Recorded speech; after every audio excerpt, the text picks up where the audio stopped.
talk about the impairment of a fixed asset. We don't want our land improvements, building, or equipment on our books for too high a number so that it's misleading.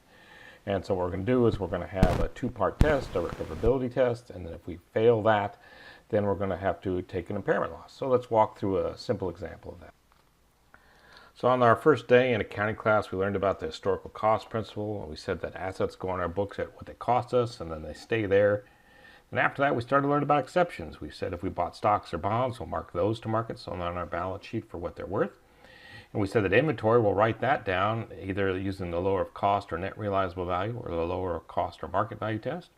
Now we're going to talk about fixed assets, land improvements, building, and equipment. We don't want that on our books for too big a number. So if there's a market downturn or a change in use or a change in the business or legal climate or a premature disposal, or there's a significant escalating of costs, or it turns out that we've got some bad investments and it's things that we thought were just temporary cash flows are not temporary at all, we can't hide our head in the sand. We've got to do an investigation and see if we have to book an impairment loss. Let's walk through a quick example. We buy a building on January 1st, 2015. We pay $600,000 cash. So we debit building for $600,000, credit cash for $600,000. Let's pretend there's no salvage value, no residual value.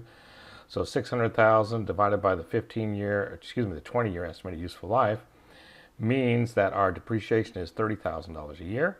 So after 5 years, we booked accumulated depreciation of $150,000. So the net book value of this building is $450,000. $600,000 minus accumulated depreciation of $150,000. Let's assume the real estate market collapses in this area. So we've got to review the possibility of impairment. The first is the recoverability test. Are we going to get our money back?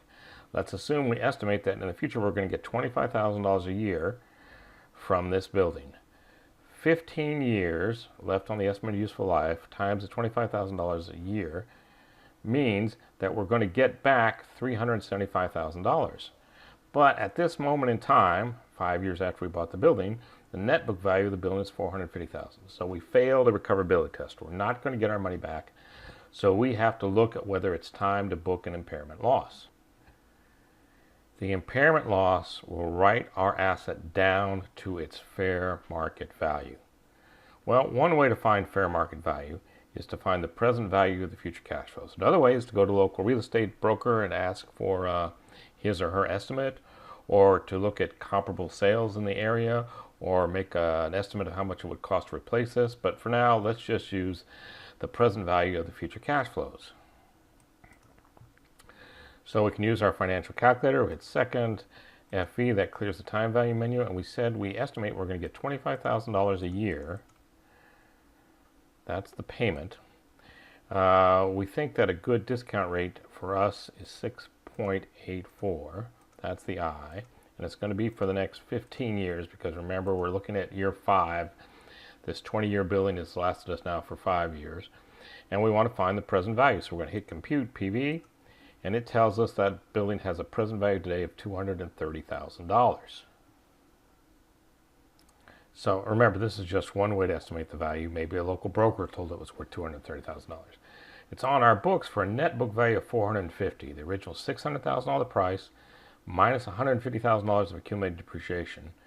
So it's on our books for $220,000 more than what it's worth. We've got to mark it down. We've got to book an impairment loss of $220,000. One way to do that, debit loss, credit accumulated depreciation.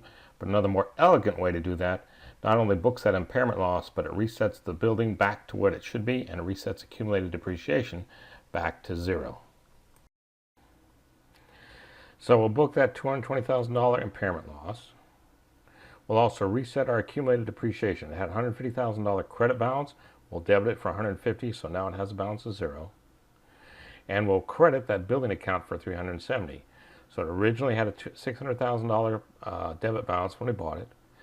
We now wrote it down by $370,000 worth of credit, so now it's on our books for $230,000. Remember, we said that we estimate the fair value to be $230,000, and so now that's on our books for $230,000, and we've got this $220,000 loss on impairment.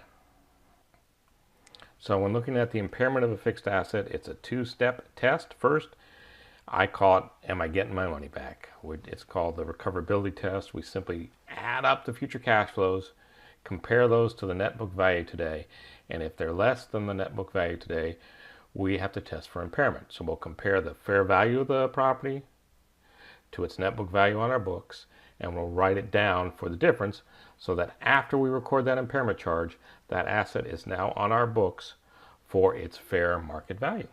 Hope that helps.